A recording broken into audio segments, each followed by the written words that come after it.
Hallelujah, ia vi ele tua a talo fatu nei aso o le manei ale tatu toi feiloi lewa fo ia ele lewa ta silva yaso ia tatu toi mafuta fo manei ele malanga na watu fo na pito ia o le alula va lele Darwin ia ia lo talu Samoa ia lo fa mai la ai ngai Samoa o Darwin ai ele tua nei aso o le tatou mataupu le aso lenei e isu elau tusipa ia i le matai o luasfuma le lima la a matai se tala lau tele the background o le tatou mataupu nei aso ia le tua amene lan le faifo lau kaukingo amen. Mana ele tau tino ngā langi sa whai le si sauninga le o tea. O le nā tau tino ngā sa whalongo ai ua leina tutusa ma le nei mata upu. O se ata mana ia lau whalongo o le whamanianga le atua. O le tusi lea le mātai o luasfulu ma le lima o lo iei le tala ua masani ei tātou tāleni, tala i tāleni. Fai mai fai uposu mal fa la tato fai tau fai uposu fa mal sfulu lima mataio luas sfulu lima sfulu fa sfulu lima ma walau tusi tato fai tau fatasi ia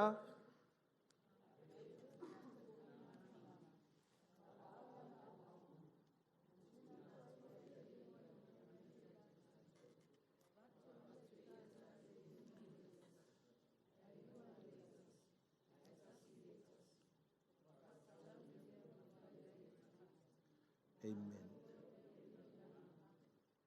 Fai upas fulu lima ua masani tātou le tala lea. Al fai upas fulu lima ua tufa tutaleni le tua. E fai mai ia, e fai tatau lea. E fai tatau i le mea e mawhai le tangata. Fai pertania, God has given out gifts and talents according to your own ability. O lono winga, o whamanianga le tua ma mea na mai le tua, e le a mai e tutusa i tangata uma. E a mai e whatatau i loa, ma lo malosi e te whataunu wai le whatinoina o le mea alofa tuina mai le tua. Le la sa tātou vai ai. E lima, na ave il vaenga o lo iai le ability e lima, o lesi e fia, tolu, o lesi e tasi. Ua malamalama la tātou le mea na tupu, whai mai o le lima ua alu ngā lua ina le mea na mai le tua, ma wai le fia. E ale tolu, ma wai le fia. E ale tasi. O le tasi. Se tatou fai tau i le fai upu e lua ono, ia.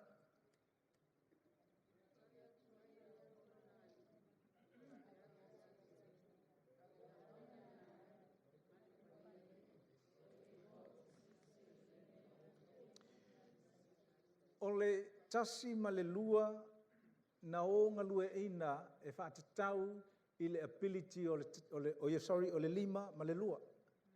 They work out according to their ability. E sele le leo le atua. Ai fai tau i fai upuila loane. E fai mai na tu ina atu e le atua mea ua ave ese mai le tasi. A ua whaatele ai mea lesi au vaenga lai lunga na fai le ngā luenga. O le whai ngā lea le atua. These are the principles of how God works. When it comes to work, ia ma le tamau a inga ma le tala lea. Fa mai la tala le. O oe le au na leanga ma lea, pa ye. O le leanga ma le pa ye, e le aisanga mea na fai i le mea alofa na watu e le tua. Fai upo lua sulfitu ia,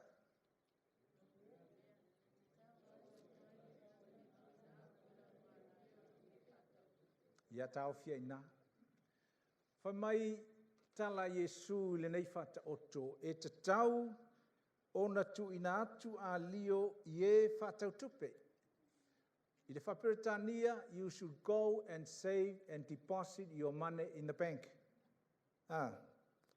Exactly what the English Bible are. You have to deposit my money with the bankers. Whai tau ia, wha umar whai upu.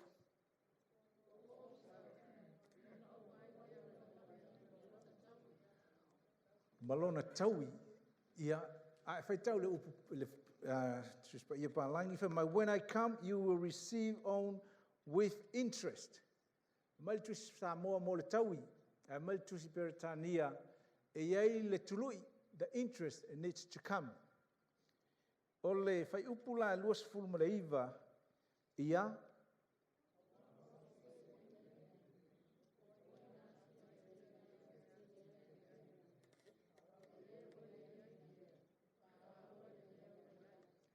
o le ua tele mea e fo inatu ina ia, tele a tili ai ana mea, upu palangi o le abundance.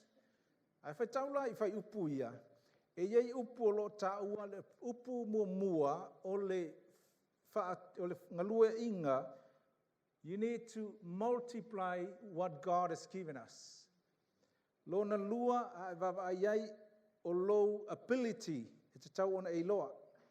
Lona tolu e whai mai o le tupe ma le tāleni e mai le tua. Lona wha after a long time. O lona winga sa iai le taimi e whaatali ai le tua le ngalue ina o le mea alofana ia mai a te oe. Sa maua la ia le whaau tului ma le whaau popo lesi. A o lesi ali lea sa aungatā. Ma ua le fia iai le tua I le master. Mai le luas fulma fitu e te tau ona e teu le tupe. Luas fulma valu e ave seina pe a le multiply, the word increase o lo tau ina. O le whai upu lua iwa, o lo tau ai le maua o le whaperetania, the abundance. Ia matua I whaatele ina le whaamanuianga ia te oe. E tau mai I le tusi lea maisi mau tusi. O le finangalo le tua ia ola tamau a inga le tangata. Mai le amatanga I le kenese ina ua whaia le atua le amatia le ulua I tangata.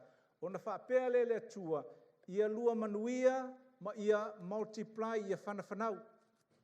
Hallelujah. O maila ia le tato tusi lea ua focus iai lea sa whaitau ele sunga ia Iliamu. Teu te nome valu whai upos fulma le valu. O le tusi ale Deuteronome valu, o loo whaamatala I Mose I le whanaunga Israelu. Le tāua ia awane I ngalo le tua, mauna manuia o tu ina mai. E whai mai la le tusi lea, whai atu le Mose. Tau mana tua na a mai o tau le tua whaamanuia, taimi le aingi mea o na tau sāwa vali mai la ia, ina ua o ina ua manuia o tau, aua ne I tau whaangalo le tua, whai upulo le sfuruma le valu, ia o tau mana tua o le tua, o ia na tu ina atu ia te o tau, le malos, po le ability, po le mana, e te mau aingai o tau.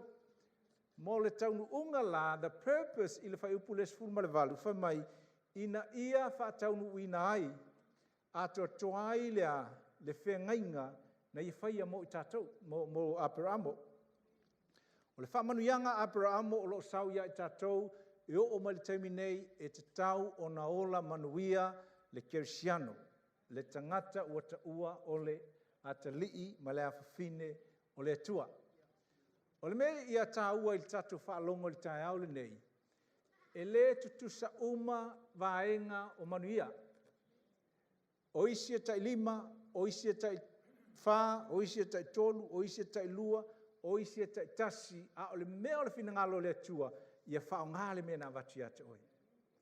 Amen. A le whaonga e ta ua oi o le paie, o le au na leanga, paie, leanga ke le oi. A ois, e te tau ona multiply. O le mata upu le tai au le nei, o le tāua, o le fausiaina, o le tamau ainga, na whaamanuianga, na mai le tua whaperetania, wealth creation, how to build wealth. Whawhea ona talia le mea alofa na mai le tua mawhausia, ina ia oe i le level le ta ua le whaiupulua sifuru le iwa, ua wha teleina o le abundance i le upu peretania i le olo iai.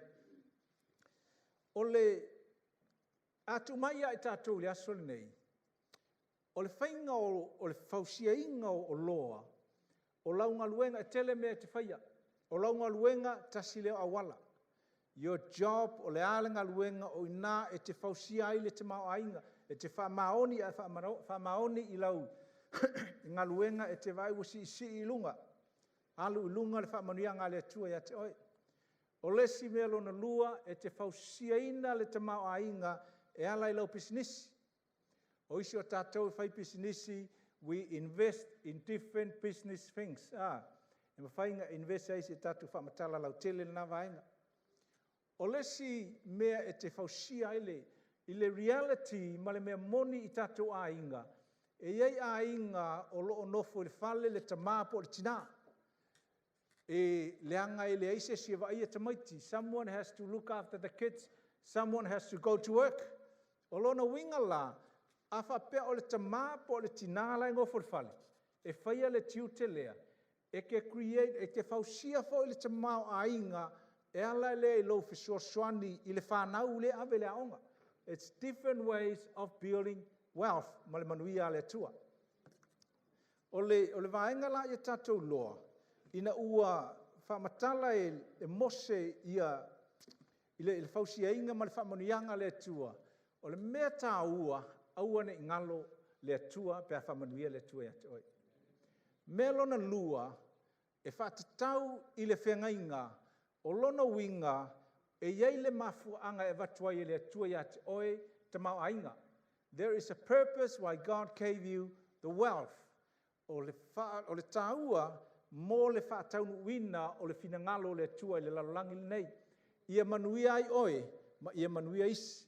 So you can bless your home and bless others.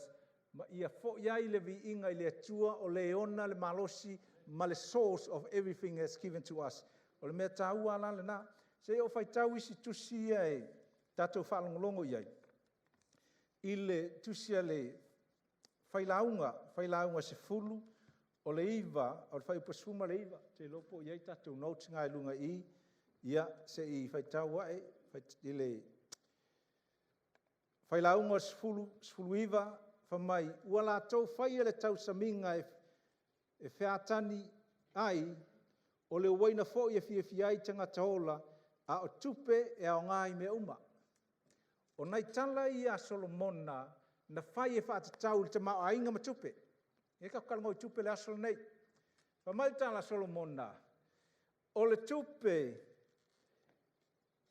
e ao ngā i mea uma. E mānai e le tala le tuspa i e pālangi. Money answers everything. O lo iai le tali i mea uma pe a iai au tupe. A iai au tupe, so se mea asau, e mawhai o ngā e kari aku iai. A saul whaalawelawe i ki kari aku iai, a saul mga onga i kari aku iai, a whapea iai nisi olo iai, i ka lafu i ki alu whamanguia, a alu whailau whakau, a ki vai aku i sesi, whamaile ngang pa ia te alu tongi, mai alu sosoangi iai. When you have money, you have the answer for everything. Hallelujah. O le tala le Solomona, na whai le tala Solomona, o le tusi ala whata oto, e tumu ia o onga tāua, e whata tau le whausiaina o le tamau ainga. A whamanianga i le tūtau tupe. O Solomona, o le tangata pito i maumea lea i le lalolangi. A o le isau, le ia, i sesi atu i tua atu maluma mai o Solomona, he was the richest, wealthiest person that ever lived on this earth. Amen. E loa e tātou tangata maumea o le lalolangi nei. O aso nei, o le au maumea la iai, e le i taitai o le mau o Solomona. O aso nei, sa iai le au milionea, o na iai la i o le au bilionea. E le ai masi trillionaire. Trillion. So there are millions and billions and trillion. Trillion is another high level. E le ai la se siwa o iai. E iai le tamaloa Amerika fai pisinisi i le mea leo le suau u na lata iai. O le ingoa le nei tamaloa o Rockefeller. O lo iai great things i le nafo ia tunuu. I le matautia o le tamaloa lea nau o le ono se lau anga pilionga. O le tamaloa le mau mea le vai taimi le nei.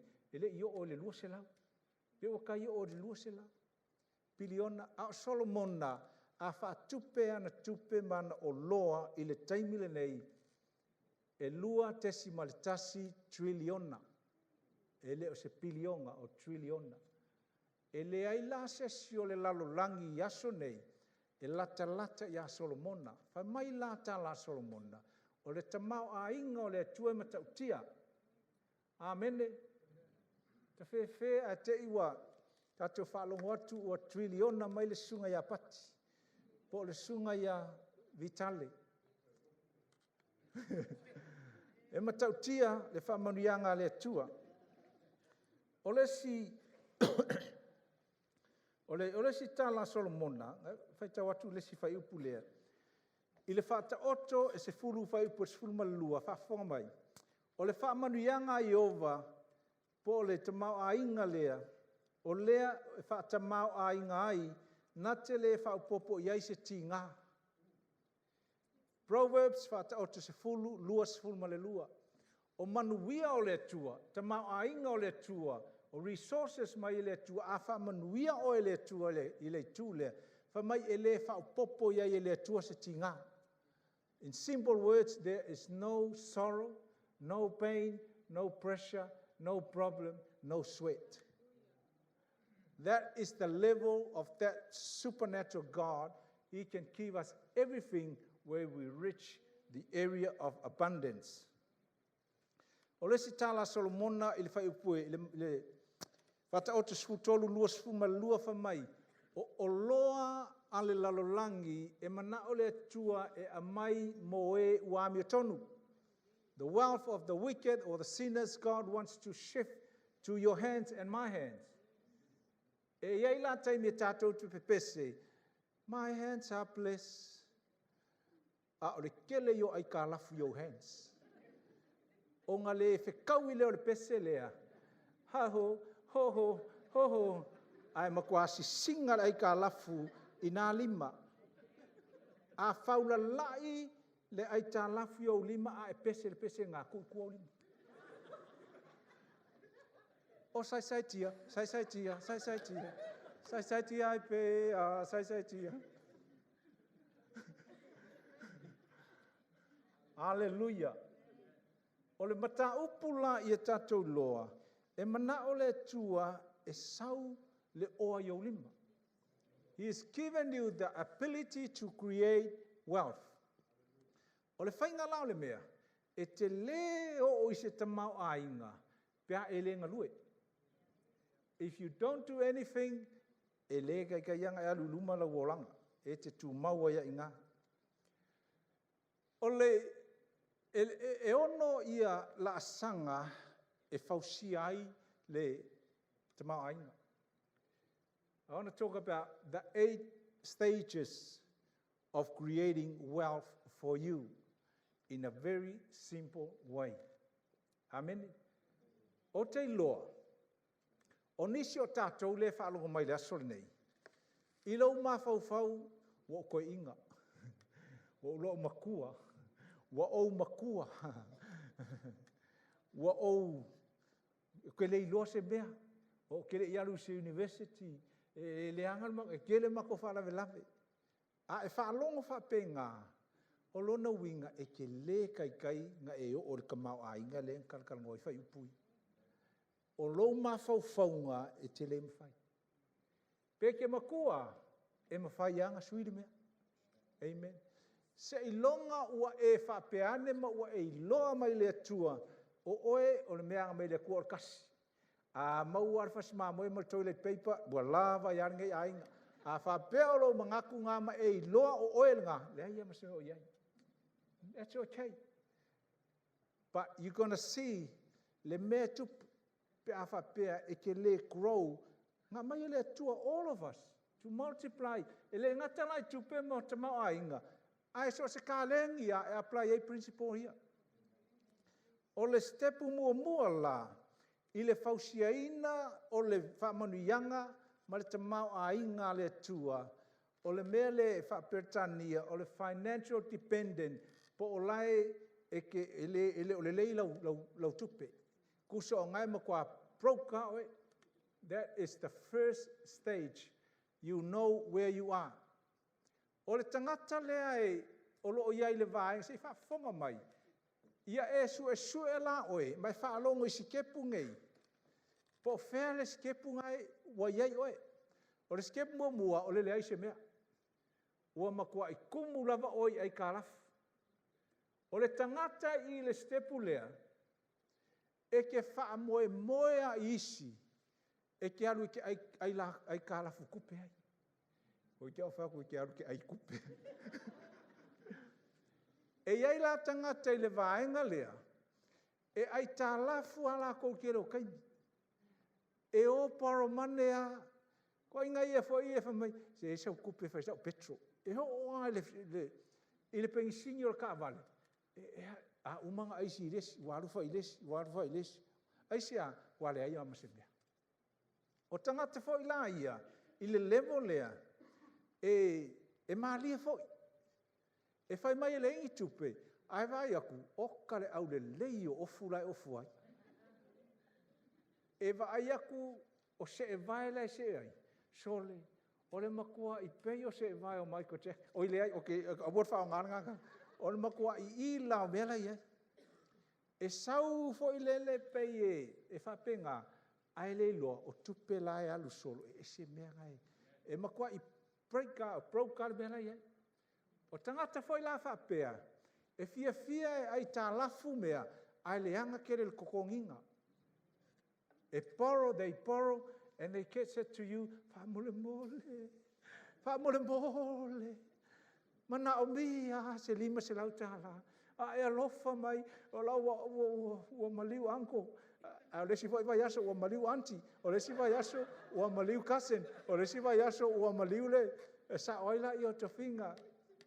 Ango, e te leo I loa le tangata nai.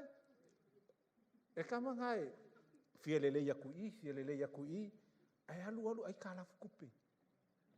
Umakua I leanga whai ale mea lai ai. O tangata foi la I le level lea, e se ako e kokongia kupe la ai kālafu. Aku whekau I la maisi ranga ai kālafu ai, wa e la filafi. Ai e kuloa, pe lao boi le iku. Pei o le iku lai ke vai. Wa e sola ma e la filafi. E alanga e la filafi. Kua leanga whaia le mea lai. O tama foi la, o le level foi lea. O le fia whaakau mea maangai ia. Ai le se kupe. O tangata foi le level lea. E le mia e whalonga kua kui marwhai koa. O le au la fonga la ua mai e au. E au le mea. O whea oe. Nga whai mai la e long ko lua. Whai e leo ke le o I. O leo ke le o I. A whai mai ka ko tiofu ngare arai ongo mai vai la lo moi. A wha peo e iai I le tūlanga lea. Ua tatauna e salamo. Ma fai, ma sifi, le si rasanga longa lua le la tatua o tia. Le ngai le maanga I o le tūlanga. E makua I makau kia, kama vo ia awa kuripeng. E fai fesili mai le kama loa la, e fai le long. Ai e se are kari le kami ai, o le pepero ia. E kami a kua I le kari e alo, e keiroa, e maua o le penk le isa o longa mai. Ala koe wha taule, fia wha kau le whale. Nga koe whale mokesi, ai maua sa o inga. O tua inga foi la ia, o tangata ia le kūranga lea, o le sui so o I o lako kerfongi.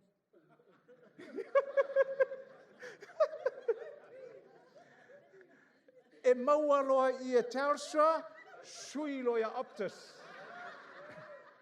Ngā o le ko ngia Optus, Vodafone for the mea. E solo. E kamia kui. Pepelo kui, ore pepelo yo o le vaenga le i le grupo. Se ilunga no rima pe afa. Awe ori ki si ero. Ai e whalongo foi le a. E makaukia. E te loa, e alu e, o le vaenga foi la lea, e ke le mea la ia e loa, o laua iai uma le bank, maisi kampangi kupe, lau talaanga. Your history is there. Wa malama le lisi le mele o kufea kunga.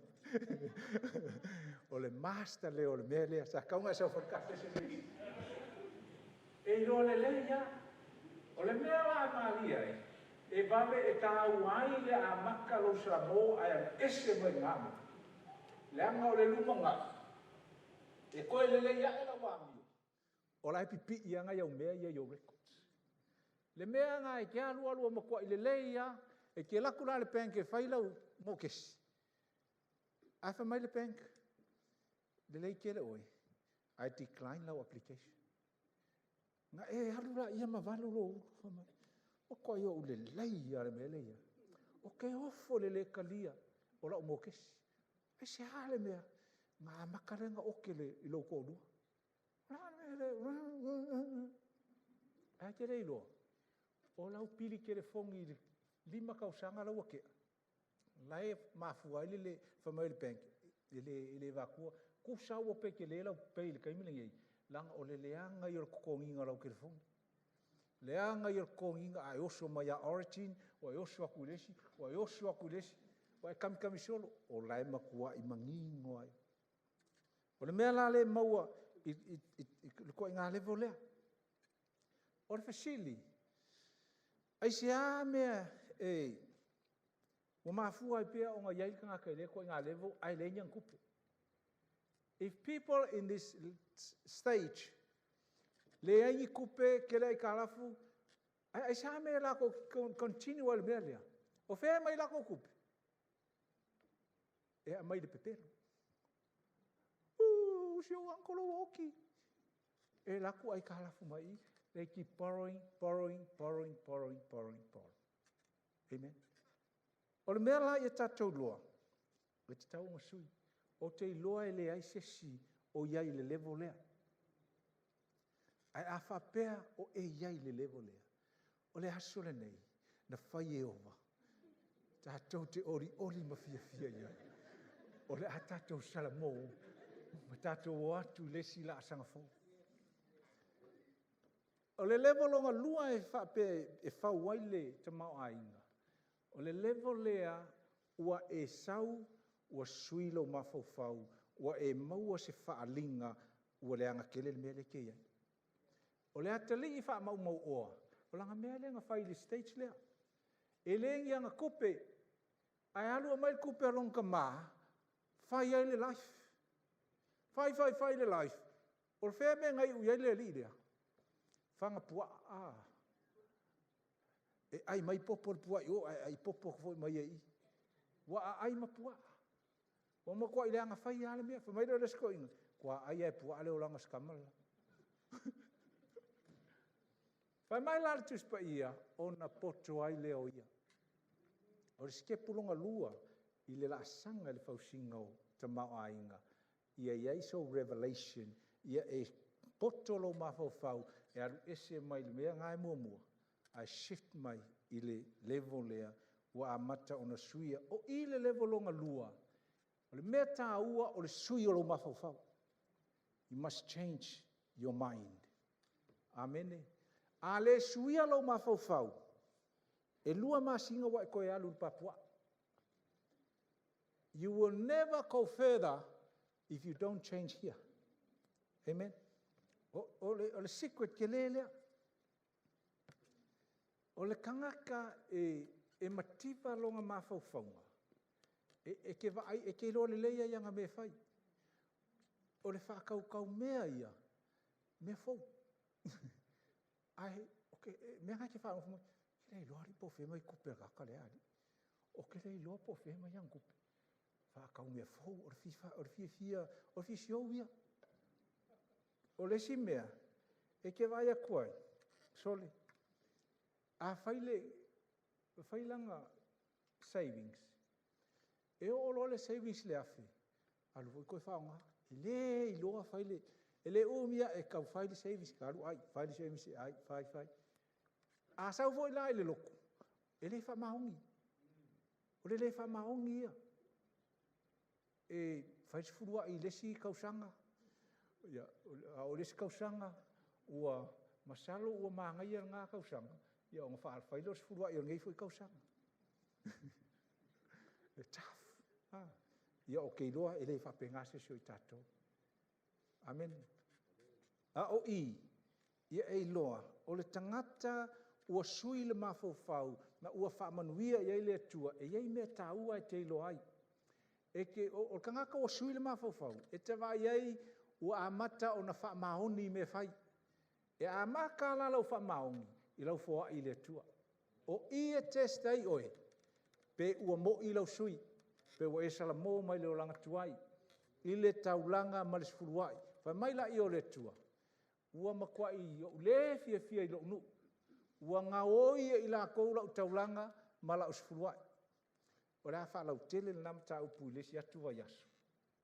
A o ngā e amakai le mongi o suinga oi. That's where you start, when you say to yourself, o la wha maongi, e avele tu peretu. O le si mea ia tātou loa i. O le tangata ua i loa mai, o mawhauwhaunga, e tāua tele. Tangata ua iei le mawhauwhaunga lea ma le whamanuianga, it's a blessing mai le tua. Ua e le toi mawhauwhau, e toi whaini mau ai tārafu. O le taimi lea ua i le level lea, e umalonga avele tu pele tua, na e nau lola ia, o le a kokongi ai kārafu, kokongi. A whaiwa ele mawhainga tutonu. Alu e talangoa, le tangata la ele mawhainga kong. Whai e wha malia tu, ia e lofa mai, wha mangalo, ua whainga kāringa i ainga. O kākou, e isi a, ia leise se meo iai. Ia, lelei, e tō ke ia o koe whaia. Ia, lelei. E koe whairo ka e rouru, ia. O le mela e tāhua. A, o le mele o le sola. E ilo i ngā, ele i susulu ale whai ai o ngai. Aua e te toe sola. Amen.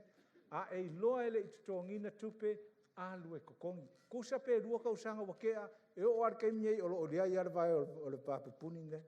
E lu ki karangoa ala kako kefei. Ya, lai o maka. Nga umala i o lo ngari ile, e uma ai kurunga mai. Wharongo fo i kara le ile. Ai lo ngau loa lai. Ile i kongi el ka lima se rau kara. Unless wa e whamanga. O ngā manka kia lea. Lesi mea ia i lo ai wa sui lo mawhauwhau. Wa amatanga e le koe wastinga mea. Wa e kauma whai e wha mau popo mea uma wa le koe alu e whaia wa i ka lafu wa le koe whaakau wa kipi uma. Kei rone mea kaumai whai. Ia uma le lei al kausanga po lua kausanga. Ua lava ngā lava i lau kāpoki. Lava ngā lava. Langa lea la e kaum whai. Lea la kaum whai e kokongi uma au pili e kupulanga i lei vaenga. Amen. Ua lava ngā se vai. Ua lava ngā se ilonga ua e iai le levo i e kalako ai o. Ia ngā e sio wala i e. Ia fia leo le lai. A wha pere koa e muvu mai le levo longa lua. O le taimire ngei e kipi umai au expenses and pay up. Whao ngā mau ofu lau a kumbo i lau kāpoki. Ai leo le mea leo le laku. Okangi ofu mai. I have nothing to wear. Han, I have nothing to wear. Lela whai ponga. Nothing. Ka oka se la inga la iei. Walava ngā mea. Tina ea. Walava. Kokongi mo more mea. Amen. Ngā inga ngai ka maiki e whainga ruenga. Leke la ala aku malau sa mala. Velokong. Ia e loa, don't waste things. Ngā mai le atua. E lesi ka mā loa. Whao ngā so i au tala. Didi takes, He's a famous preacher. O le mea uli. Kele o mau o loa ngi ka maro. Whamailang kala yaso la ikiki. O le lako a inga e whangau mai e kua i ka ai le paste. Ka ai le paste e longa o umang ka ai le paste. Whako a kia i lea. Kiro kako. So le okangi i paka le ko kongo o le paste. Ala kia yasi mea. O au yoke. A o le whao ngala o paste. E kere me o omi resipiko.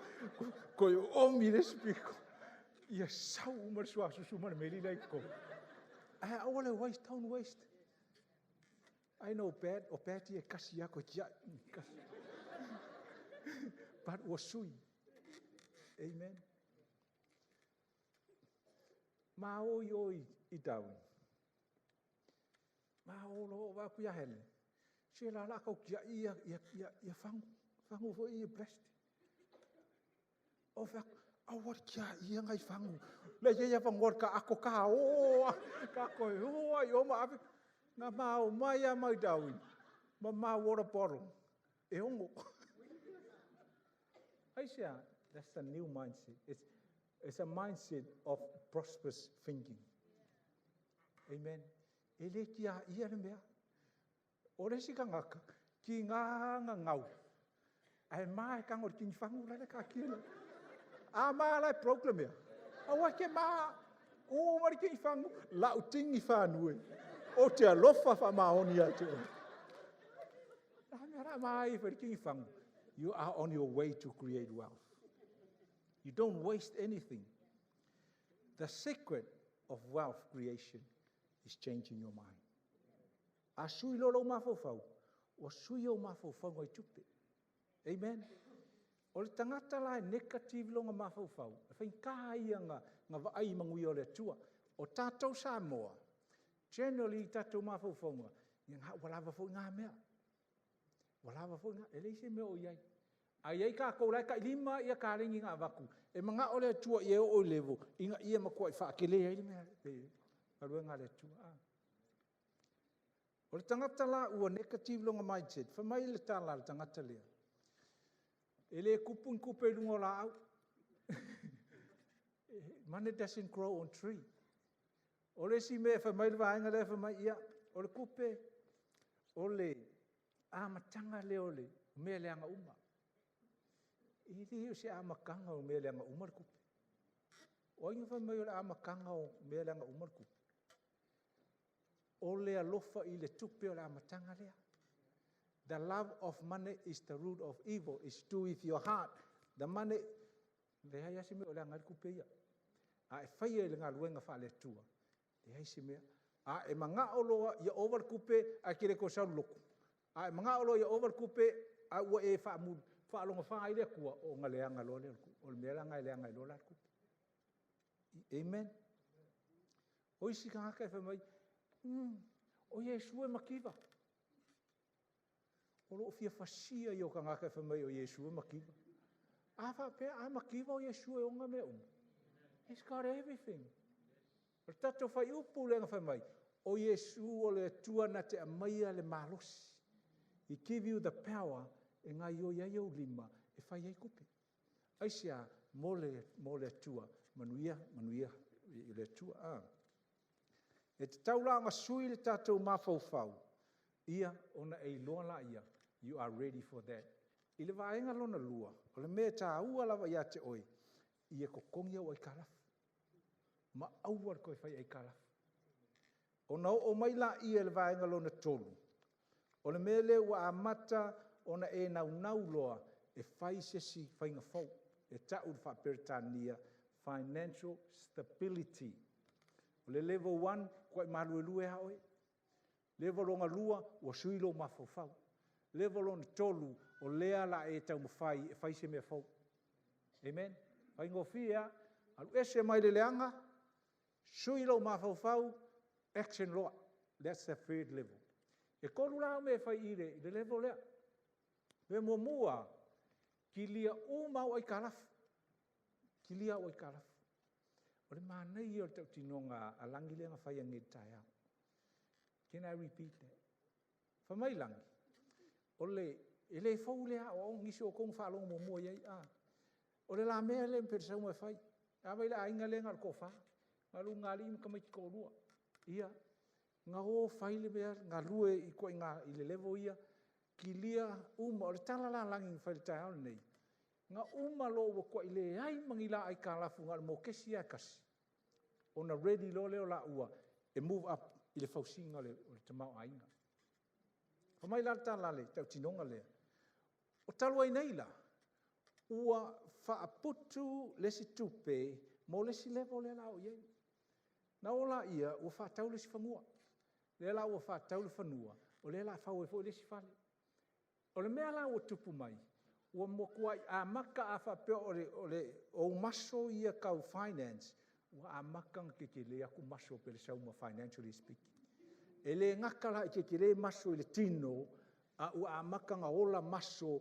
i le tau tamau ainga aisia lea ua sa vali mai whapea amen koe again a whapea o oe e te loa mai le tua o lea oe le si me o iai e le whapea o kakai ua o aku isi levo e siri aku ia oe le ai langa e lima lesi ai wha lesi ai kolu lesi ai lua lesi a whapea o kasi hallelujah amen ai a whapea kasi a lai kasi le levo e kasi e se la a whapea e kasi a wa kipi o i ka lafu wa e aka i ka aka ianga wa le leilo o langa wha mua le tua ma kua le leia le si me o ia a o tangata a tatou i loa kaunga lulum o le mea lai whai o le si level le alonto to stabilize ia wha mautuina oe e kolu me ke whaia me mua ia wha putu sau tupe e kawai o whaalavelave fo ia sau whafose. Whaalavelave o tātou, esere ke lo ka whaalavelave whafose i o kako. E oso mai everywhere. E tau le whaperetania o le emergency fund, le mea lea langi per sau mga whai. A o mai la whaalavelave ia, a e laku ai pālau ka paulau ka vale, pe ise me kupu. O i la sau wai le tupe, o fund lea, e ke save mua, pe luafe, save sa wafe po se luafe. A umala o i, e te le wha o ngāla le kupe lea, e ke aluai Samoa. Au le wha o ngāla kupe lea, wha ka waise si ka wale fau po se si a mea, o le kupe lea, ngā o le paualo ngā ka ua, o meo wha lavelave wha fosei. O le winga o le tāua lau tupe lea, e ke le koe aluai e ke loan mai ka mai loan fo i o ka se maurulunga o interest. E koe le hangai le mea. O lona lua, e te le toe aluai o i le mea leo le ola ai karafu. Lona tolu o i, o le asauni ei oi, e whakaulo fale. O isi kaka, kia manga o whakaulo fale. La koe i ngai le mwhai whakaulo fale, karuai le iloa whai le mea. It's not too late to buy your house, or to do your business, or pio lau, peke alu koe alu le haonga. Amen. In my case, nga umala wa onga wal fainga luenga o ko alu faile sia wa onga kele maua le sia o degree ko alu fa ya onga ko alu faile sia degree ko alu ngalue le ko isi umale sia o degree. My last degree as a doctor is almost finished. O ha fengo fai. Keep doing, keep going forward. Ko hitia e kele kai nga va aila ia e sifia i lunga le matau tia o le tua mo oi. Awa te fa pe wa ele ko fa se mea. A wha pewha wa e wha manatua e wa e makua po le alawa le mea ngai ki o iei o mawhauwhaunga. Ia whaulau whangau, ia aua le muri mai le mea ngai ki iei pēa leo le kele le mea lai ei. Amen. Build them and encourage them to create na whamanianga mai le tua. O mea mua la, whaulalau emergency fund. Whai mua le savings na ngā. E whai ngā kāis, ar makua makau kia pēa e kau kam fai lai fai. Longa lua, tongi mau ai ka lafu, lai e tetele, a whape Yesu fale, ngā olo fale ai, aua lale, ai wha mumua mau isi, lisi mau ai ka lafu. O le ka vale, o lau loan, o le kerfongi, au kerfongi fau langa whakau. Lesi mea, a whape lai o lau kerfongi, aua koe whakau se kerfongi fau. Au ora whakaikai fua e lau kere fongi. Lea ke le, e lau kere le mea, e pi o li ko e alfa apea. Sa wale si e li fuma, oi si fi whakau fua sau kere fongi. Fia pei fui lau kere fongi. Ole ese senga, o hau lau eri sike pulonga lima. Alka ale li le fia fai kere fongi. Lai se sike puele i o kasi o lai kua i o are mea. Lai se senga lana ngā. Au wale fia o sor kere fongi e mwhainga ngau kongu whapea. Lei, a vese ngā kala. But my point is, e ke olo le longo wha lima ma leongo. Ea ngā e. Dance doa lea. O le si ngā kala i lungo mele kasi. A fia kama ngu mele lima ia. Salamone i loa. Manu o iei loa wanoa. And build yourself up to that level. Kasi ngā mea e kako loa. Wa le mea lai tupu. O le ka ngaka lea i le kasi ai le salamo. O le loko leanga i le kaka lai whaama le lima ma leong. O le loko leanga ia, o le kaumui ia, o le accusation ia, e halu su e mea. Sa o le kala le siko ingan mako. Fai sau mea peo mea laka miki.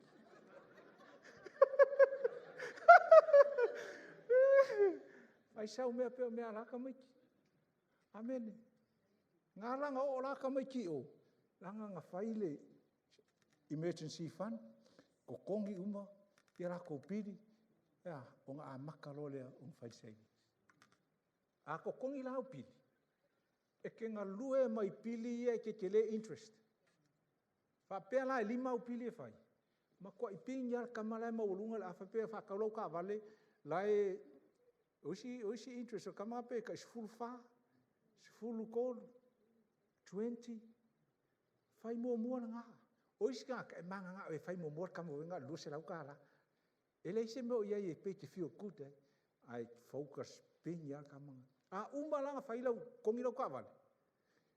O kupe umalai ko koe mai ko inga lau ka vale. Wha ngā pingi e longa lua. Amen. O le se o le ke lo kaimi kako ke whaia. E umalonga kongi lau ka vale. Laua ko koe ai le koru se lau i vai asa uma. E sa ungi lola e alu whakau se vai fou. Pe ke alu e nei. Ko ura koru se lau ngai ko koe mai. Pingi e longa lua lea. A umalanga ko kongi le lua lea. Ko uma kupe ngai koe. Pingi e longa koru.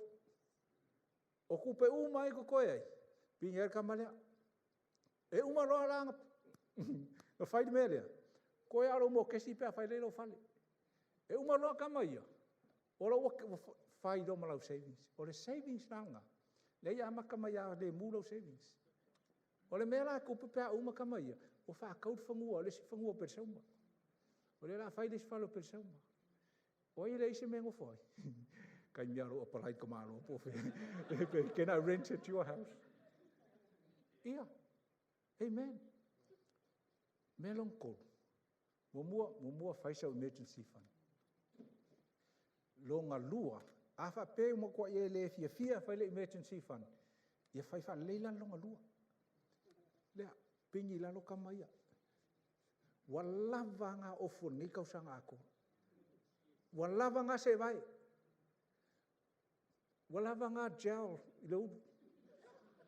Ke leo la okupelang sa ngo au sele lo uru. Walava.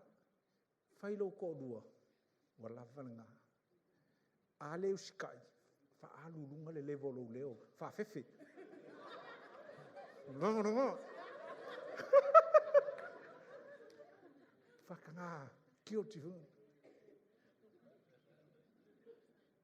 O hele laua i o lele mea laua o iei.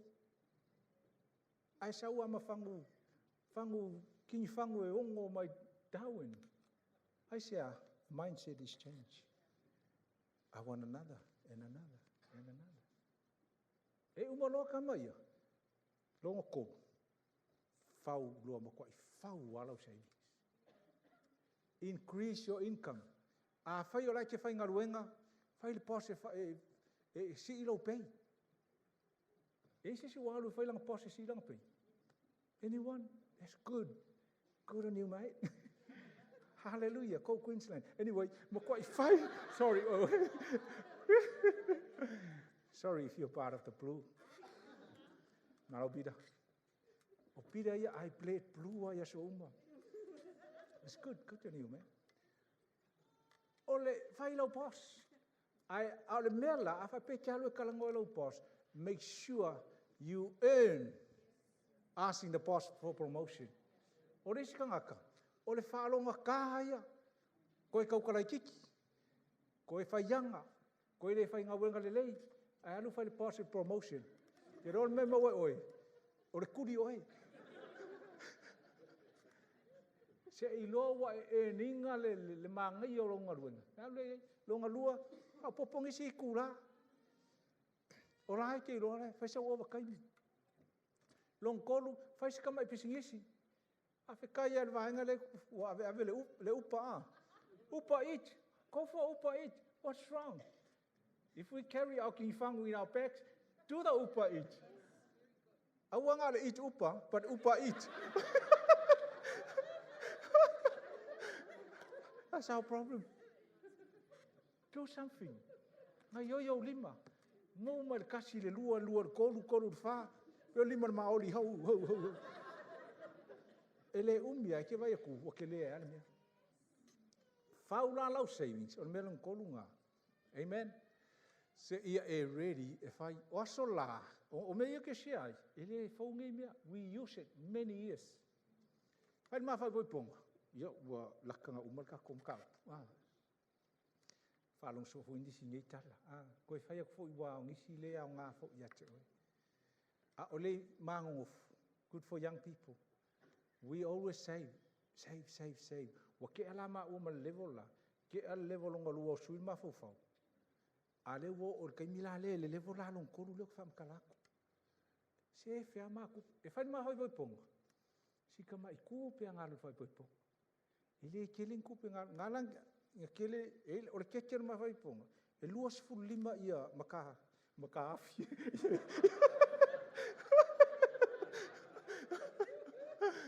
ai hallelujah fa mai Helen ele ke kele luas fu lima langa lewa luas fu lima o kausanga o fa yaku e ko ke ngi I didn't say that we are not going to pay. Said, don't worry, my uncle is going to pay for it. It's a good uncle.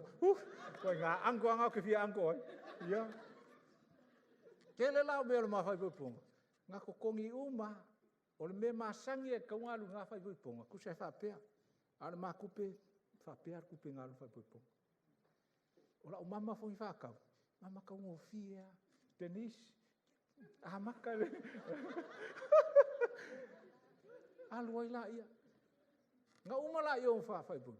Ma o mango fole, ele si falenga. O le fale pe o fale vo ngale lungo o sami. Pi fale fa ku o me va avonga. O le makua I maka ngarngi. I feel sorry for Helen ya sola. O le la o nga friend. Yo si nga friend ia o pe make alo fa pe Helen. If you want Helen alo. Hello. Pero mea le Queen Elizabeth. Hello. Nga le ma. Pa mai mea lau ka mo Willie. Hingua ia. Awa ke. Alfa penga. Nga le limas fulkala le rent. Iki lua kausanga o ngofo le rent nga. A o kupe ma le ma savings. Kupe la sau. Alu ma savings. Nga le korua kausanga. After 3 years, 93, almost 30 years, kusa kosa fulu, tau sanga next year le whaila o kala lea. We didn't do anything o le maka vale. Leanga whaila o kala le maliwa apela amu. I le kaiminga, we can easily buy a really nice house, a flash car. We didn't do it. Kau o le pomunga lima se lau ka ararka. O alua o le whainga le peno, e peno ai. 93, we bought 2 houses. In first go, not 1, 2.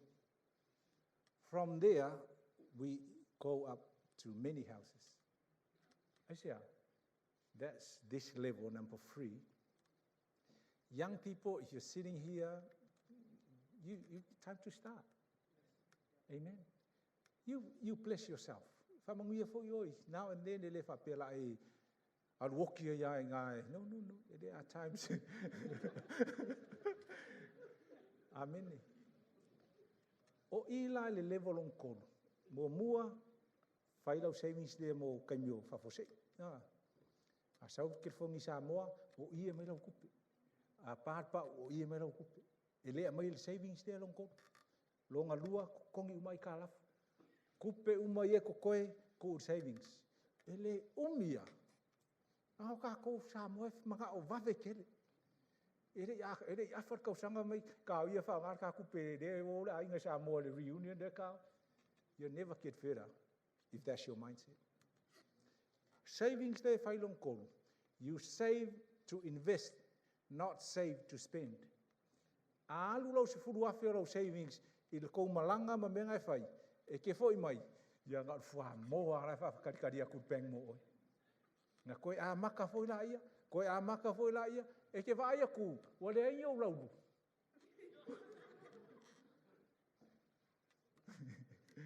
Ko kama mafa e mele wa wakua. Wa e koe a paka ko pe o le lupe, wa lua e da lo apa. Mai let's go. Wa le ia so kama los. Asa ka mo fai mai ori. Na e ngofo le mai mafofau. Angai loa ele whakaua la se vai kaunka. Then we build our savings. Then we bought 2 houses. From there, we keep buying and buying and buying. We own many properties. That was our investment. O le skepulong whanga. O le mea la le iai. This is the last part. E olo oi le levonga o whaia mo oi me kolu. Longa wha lo la sanga. You're ready to invest. Financial investment. Kelo, afa pe oil matua le taimine nei, you might think it's too late. Of course, it's not too late. But you can train and encourage your children. Good. Mana tua o le purpose ia o le whamanguyanga le tua. Ma ia whaonga mo le ngaluenga le tua. E manguia oe, manguia isi, manguia ngaluenga le tua. Amen? Amen. Mangai le tioku le ako finga a. Mai tioku ako finga. Kua maululunga mele wo I kakangaka. Nga ave taxi, ale wa ave pas. Wa lulunga. Anyway, it's a funny joke. But you don't have to. Ave lo whangau daonga. Don't rush. I share a testimony on that. Of course, kero ka koule manguia o tele o tatou Samoa. E umaloa le a onga le kamajiki po le year 12. Alo so sanga luanga. Wa ai le factory le ole. E kelo e le is maseleanga o menga. Pe apala year me lo calculation. Nothing wrong because anything ale fai kawal il matai o lima. You can build from that and multiply. Ke yawa ya ku le lima o se fu. Wakasi ale walua. Amen. That's the key thing. So it doesn't matter if that's how you start. I started like that. If you can, go and do another level of study and education. I used to tell Masango Fangau, don't rush. We can rush for a factory, which is nothing wrong again. Follow education. Ole, of course, my sons, they work in their situation because of and it's only well flows out. It's high up here. If you rush into here, but when you go to that level, exponential, it keep going up, then your wealth multiply from there. Mangakua, I'm not saying this is good, and that is bad. No. According to your ability. If your ability is here, praise God, nothing wrong. But guess what? You can build from there upwards. If your ability is here, start from there, go upwards. Amen? Now you get to investment. ua ready lau savings le ngai level longa ko. Piki lo le me ke invest ai. O la le winga invest. Ku ta ua tu lau tupe e ngalue ina ia whanau mai. E kere la me ke invest ai, e me ka o le bond, e ke laku le bank, e le bond, e ke ave lau kupe, e whai ngaluenga le bank. O na mawaila ia o ke leo lau tupe. O le si me ka o mutual fund. O le fund lea, e ke kako ke ofa kasi ma fiscal group. Me masai fo i tātou. Ia o syndicate, ia o syndicate, e te interest lako iunga. E uma o sola le si male. You can put together a peko Farco group, put together your fund, ave whai ngaluenga. Ia, e iei fu lar kanga ka managing le menga ka o mutual fund. E la le si me ka o le exchange fund, me whapenga, e whai il computer, they do all that. E kere la, o isi mea, o isi invest. Whai sau pisingis, e le si au lai ki o kako, e ka le sia lau, whai la whale ainga, they've been working to build a whatever thing, a whapeo lau job. Ia alua inga, o inga e ke multiply e fo inga. O le si me whainga invest ei po le asko inga upa businesses, anything, you can do that. O ia whai sanga upa. And sometimes I think I should go and do upa, but I shouldn't do it. O le si mea, ia ma ua lai, in our case, o mea i o whale. Our property is what we pick as our investment. O inala, a whapea lai mo i la tau e mana o e whaile investment. A whapea lai ke lai kiki. If you are young means in the 20 and your 30s. In the level there, for the 40s, you can invest in long-term risk. So say, may I can invest here? A risk. You can invest in those things. Anyway, masalo ua kau oversize le kako maka upu I mafo fongo ngisi ke fo ua malemo sesi o lele. Lo fa ku ke malemo sesi.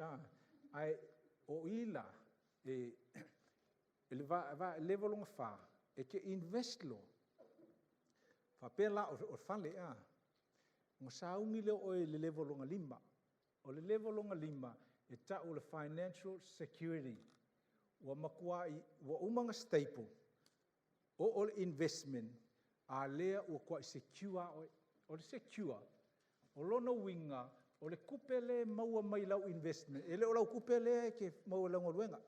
What you get e ka o le passive income is enough to pay your basic me fo yo me ai me fa penga wo o langa o le sira sanga ku luma to security is financial independent o ila wa opposite ai o lua malkaka le ngu melkas. You are independent from anything wa ele ko manga ngilo kire ko manga miases o lau passive income manatua o le income le sau mai lau investment ua lava lea e ko kongi ai au me ai kongi ai le pili o fale ko kongi ai le rent po le mokesi o fale ko enough e ko kongi ai mai siau mea. That is independent. O le longa ongo Long firu o ikako. E ke o financial freedom. 7. Is that financial freedom le o ye? Ke o inga. Ua lava lau income le sau yau investment. E ko kongi uma yama ua e mawhai ngai whapeane. Ua lava le ua retire. That's why you see some people retire at 40. Retire at 50. O iskaka le retire le se meo ya. Keep working. Au iska ngaka. La pa uan pu. Alai ka nga lu ya ka lu mo ko ile lo me fa ye ka la fuma me le ifanga ule. And the last one le mo wor fa upu luas fu lima o luas fu iva ole mateo nga luas fu le lima. Ole financial abundance. E ke olo inga. Makua you don't need money for you can have money to pay anything you want. You live a dream life. Ele kele lang ya ukala I levo ya. Langa lele kai ngau yel kako. O ila to e fia o ngai levo. It's not too late. O le peria le o ke fa longo inga I lo mafo fau I ke o kele o tato. Wa fu nga mea. Wa fu koi fai fu nga mea wala vale. E le isi meo iei pea whai olo ability ngā iei. Ai langa iei nisi o tātou. Ro iei le ability e keo ai level la. If that is you, go for it. If you need help, you can. O le vai aso lea. Te fia tau tala i mea i o le whaatau ngā whale, ma le property investment, ma principle le whai ei le mea ngā. Mo i la tau e fia whai langa e o le tele i o tangata. E le makua i peila le level lea whawhataita inga. E eisi kaimi e mga o mākua, e whakau whakasi lako whale mkamaki. A e le i loa ma le whainga o le mea ngā, e whaasa kaurua ko a inga sikai. Whaasa kau, o lesi a inga pālangi whaile mea ngā. Ngā o le lei a lesi a ori ko luar whangaunga. Haia maile pultausa. Ai o sua i lalo whale lako a inga. Sunshine Coast. Aisia, si de isa o le whainga o le mea. So some of those areas, sang o telo tātou whamai, ia la whakau whakasi whale mkamaiki. Leisi meo iei, but you need to know what that means. I le whainga o le kou income, ma le kou finance. Anga i kei me whai a inga i kamiki. A sau ngai lal ko lua o le sio kama po le. Ai e sio anga skaira whai mai. Ia, e mu wale umu. E misa ka longa. Hello? O koe raka kumia. That are the stages of creating wealth. We all know e me ka o principle ala o le tua. Like fight, keep, faithful, I kama i mea. Those are principles. But these are real stage e ke savali ai le creating of wealth. Ia o umar tatou mata o pule aso nei. Amen. Mai sau pati mo keriso le aso nei. Amen.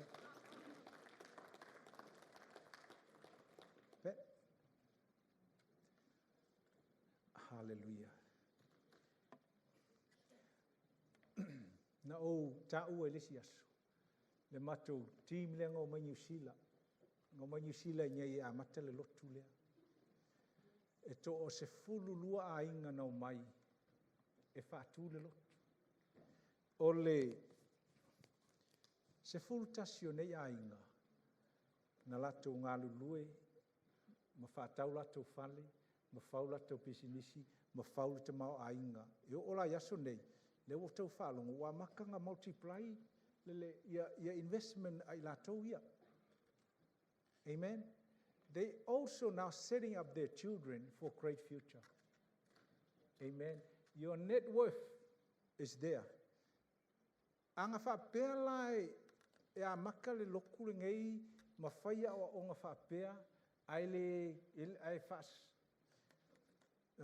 casual ale mawhauwhau. E o mea le kei miei o sua whale a rent. Whamaika la le isi a inga ko lua ia yaso la when I used to teach this. Mai ue pe ang kako wheiloa i asonga. Mangue ele mai mau lea, malea. Ia walawa lea tatou tula i lunga. La whai tatou te talo, tatou waila ia. E Samoa tangata i lon whale.